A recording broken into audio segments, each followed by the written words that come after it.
রেশমি সুতা বোনার দক্ষ কারিগর এই পোকা। কিলবিল করা এই পোকা থেকে তৈরি হয় নামি দামি সব শাড়ি। এই সুতা দিয়ে ফাইন শাড়ি হয়, চাদর হয়, কার্পেট হয় এবং নামি দামি পর্দা তৈরি হয়। আর 3 পিস হচ্ছে, 2 পিস হচ্ছে, 1 পিস হচ্ছে। পোকার সুতো তৈরি করে তারপরে এখান থেকে বাইরে যায়, ওটা রেশমি শাড়ি তৈরি করে। যারা দামি মানুষ তারা পরবে। সরাসরি পোকা থেকে নয়, ডিম এনে সেখান থেকে শুরু হয় রেশমি সুতা বানানোর কাজ। ডিম ব্লিচিং দিয়ে ধুয়ে শুকানোর জন্য অপেক্ষা করতে হয় দিন 3। এই পোকাটা আপনার প্রথমে ডিম নিয়ে আসা হয়।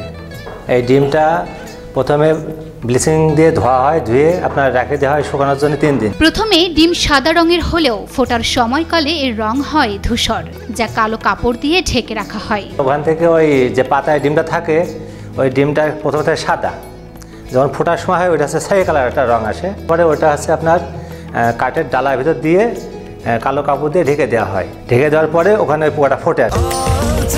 স্বাস্থ্যকর অল টাইম হানিকম, সব সময় অল টাইম হেলদি লাইফ।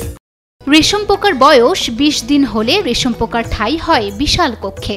সেখানে বিশাল বৃত্তাকার ডালার উপরে রাখা হয় তাদের। বিশেষ এই ডালার নাম হচ্ছে চন্দ্রকি। পাকা পোকাটা আমরা ধরে চন্দ্রকিতে রাখি। এই চন্দ্রকিতে রাখার পরে 24 ঘন্টার ভিতরে ওরা গুটি করে ফেলে। গুটি করার পরে এই গুটি আজ 3 দিন।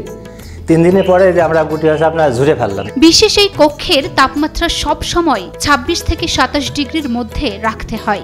রেশম গুটি তৈরি করতে রেশম পোকার প্রায় 3.5 লক্ষ বার প্রদক্ষিণ করা লাগে। প্রথম পর্যায়ে 20-22, লাস্টে 28 রাখা যায়। সুতা তৈরিকালে তুত নামের পাতা খাওয়ানো হয় এই পোকাকে। এ সময়ে ঘুম আর খাওয়া ছাড়া যেন অন্য কোনো কাজ থাকে না এই পোকার। 20 থেকে 22 দিন খাওয়ানোর পর রং পরিবর্তন করতে থাকে পোকাগুলো। প্রতিদিন ভোর 4টা, সকাল 10টা, বিকেল 4টা ও রাত 10টার সময় পোকার খাবার দেয়া হয়। এমন বিশাল কর্মযজ্ঞ চোখে পড়বে ঝিনাইদহের আঞ্চলিক রেশম বীজাগারে। যে পাতাগুলো খাওয়াতে হয় আছে কুশি পাতা, যেগুলো হচ্ছে নরম পাতা। নরম পাতা দিলে ওরা খায়। পরবর্তীতে আবার এই পোকাটা ঘুমায়, আছে নির্ধারিত টাইম আছে। ঘুমানোর পরে ওরা আবার ওঠে। ওঠার পরে আমরা আবার পুনরায় পাতা খাওয়াই, মানে তার নিচের পাতাটা।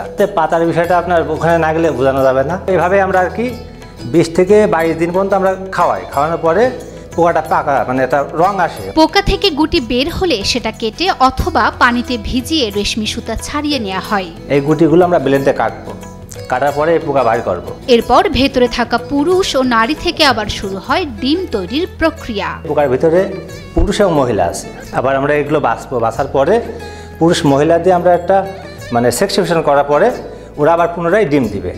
এই ডিম থেকে আবার নতুন করে আপনার পোকা তৈরি হবে। গুরুত্বপূর্ণ এই কাজে যুক্ত থাকেন সময় ভেদে 30 থেকে 50 জন লোক।